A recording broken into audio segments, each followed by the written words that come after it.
Nobody in the neighborhood understood why Old Man John kept refusing to move his old car off the lawn. What was he hiding? Tensions are rising so much that some neighbors decide to take matters into their own hands. They are planning on getting rid of the car at night, but are completely caught off guard when they start hearing strange noises and light coming from underneath the car. Turns out that Old Man John had his reasons for not wanting to move the car. The three men could not believe what they were hearing. What was happening under the car? They looked at each other, all seemingly fearful to check under the old vehicle. Old Man John was no joke, that much they knew. But they had gotten too far to back down now.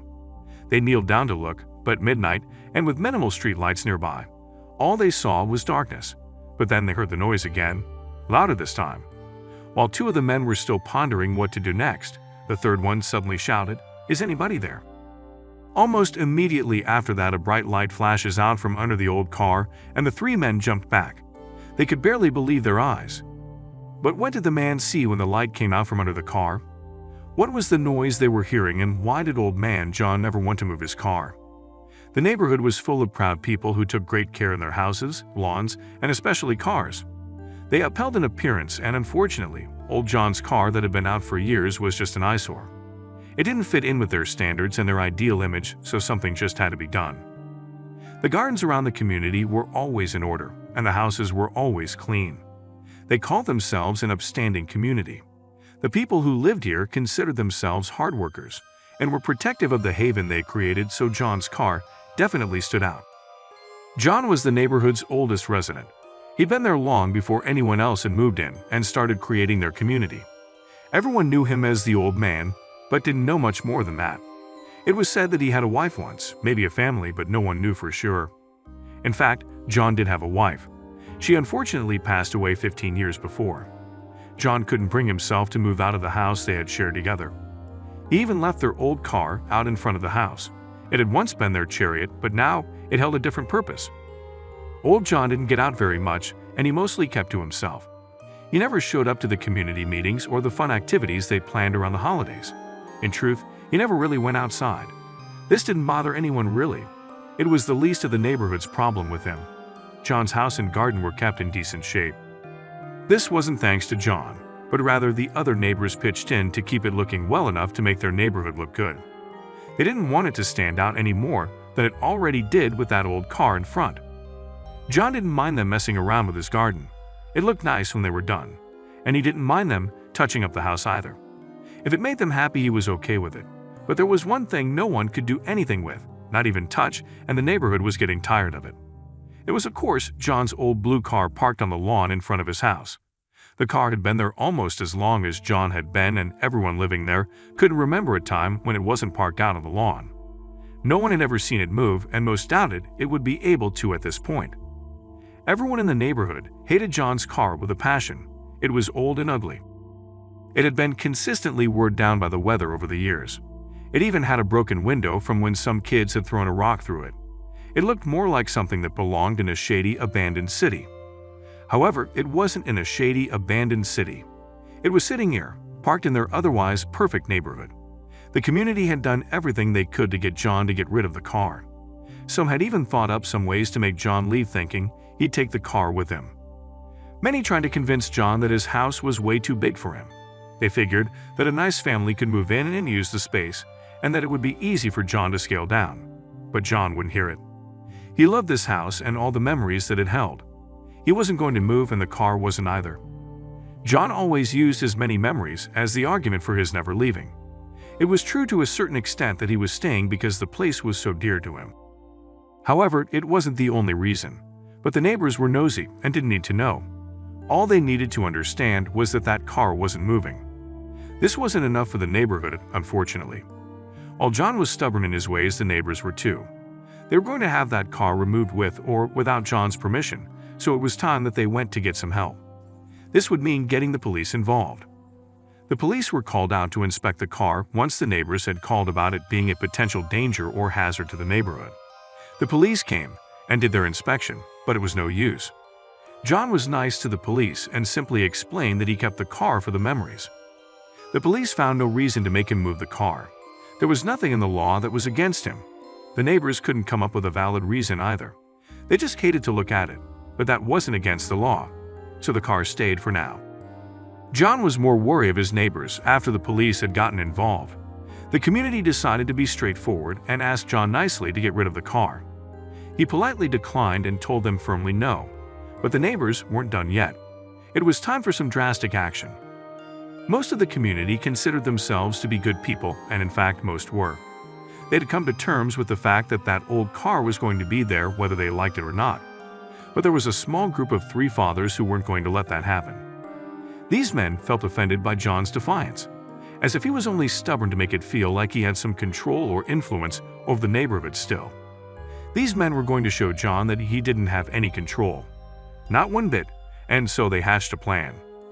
One of them rented a tow truck from a good friend. They planned on going to John's house in the middle of the night and towing it away.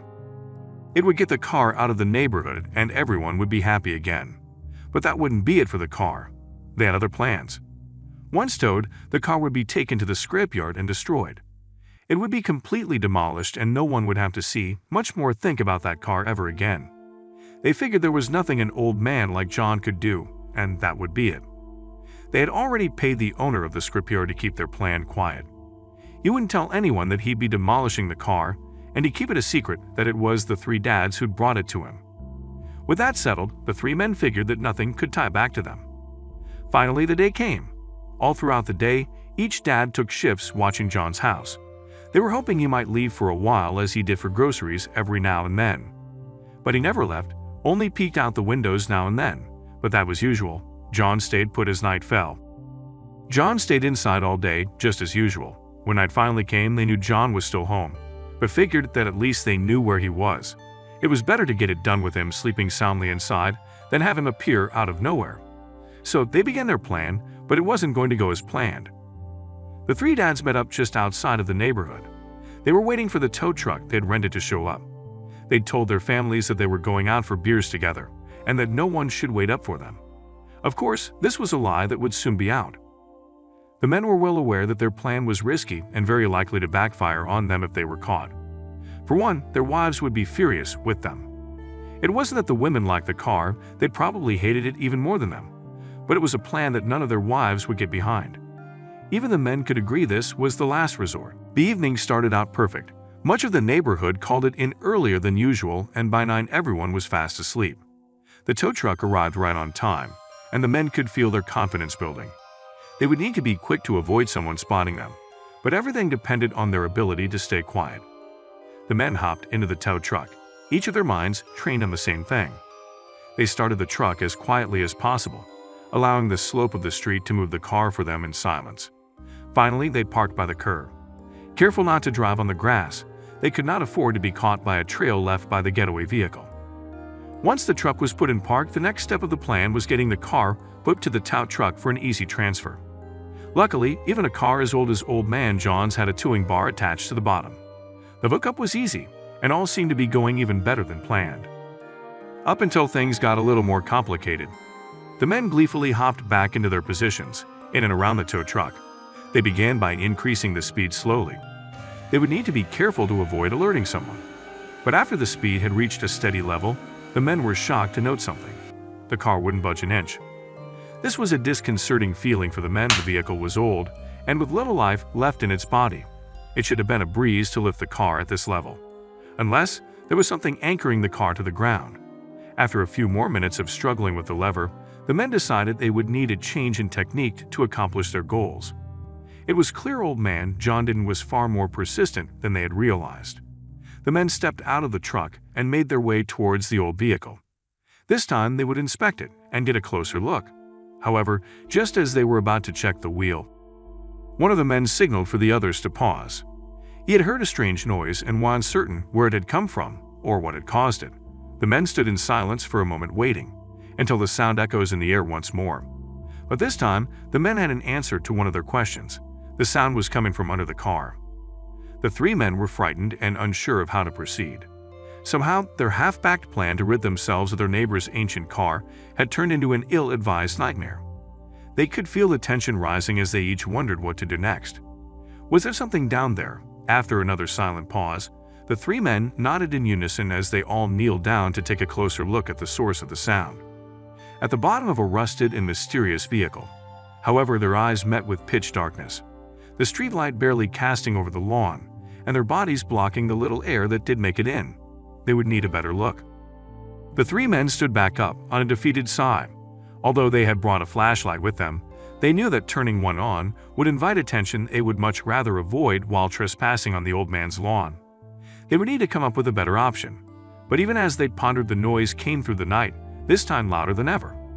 The three men felt even more tense than before. Whatever decision they made, they would need to make it soon or leave before the noise gave them away. While two of the men debated whether or not it would be worth it to turn on the flashlight, the third man stepped closer to the car and made a shocking decision. The man took in a deep breath, steadying himself as he walked towards the car. Doing his best to hide the tremor in his voice, he called out loudly, "Is anybody there?" The other two men darted their heads away from each other and unto him, both eager to shut him up quickly. In the dead of the night, his voice would certainly carry and alarm someone. Then something happened. The men were prepared for another inaudible burst of noise from below the car, but instead the unexpected happened. Suddenly there was a surge of piercing bright light, cutting through the darkness of the night. Like a beam coming from under the car, the men jumped back, shocked. Where did the light come from? The men tried to take a closer look at the source of the light, but could not make out anything. The light was far too bright for their eyes to stay steady or trained on it for long. Suddenly the door to Old Man John's house cranked open, and their elder neighbors stood at the front, staring blankly at his intruders. Old Man John says nothing for a moment, before quickly signaling for them to head into his house quickly. "Follow me." The three men were hesitant but considered their situation. They were likely to get caught if the light continued to shine so brightly into the night sky. Finally, they decided to trust their gut and followed after the old man. Two of the men trailed after Old Man John as they disappeared into the house. The third man took the keys and made his way to the tow truck. He would need to get it out of sight before someone spotted them. The other two men watched as Old Man John peered through his window suspiciously, the bright light now gone as quickly as it had shone. The men were growing a little wary. Not only had the old man caught them trespassing, they were now locked in his house with no one in the neighborhood the wiser. They began to question the wisdom of their actions in following the old man so trustingly. Then John turns to the "What were you trying to do with my car?" Silence greeted the old man's words as the men exchanged glances across the room. Both of them wished they could pass words without saying anything. Finally, they decided it would be best to come clean. The men explained why they had been on his lawn and detailed their plan and motivation for going through such lengths. The men watched and spoke as John began to move, following him as they narrated the reason for being there and how the events of the night had occurred. It was clear from their voices that the men now regretted the foolish plan they had come up with, but there was no denying the determination even as they spoke. John sighed. The old man looked at the young men who had grown frustrated with him and took matters into their own hands. He wanted to be angry, and he was certainly upset, but he could not deny that he shared part of the blame. By keeping to himself and telling no one the true reason for the car, he had escalated matters without meaning to. He too would need to come clean. John nodded, saying nothing as he listened to the men wrap up their story. They presented the theory they had about the car being bolted to the ground to keep something hidden. He admitted that the men were indeed correct, but not in the way they had imagined. The car was actually a window. It was a window designed to let air and light into a secret unlisted basement on his property. The basement was built many years before any of the newer residents lived in the neighborhood.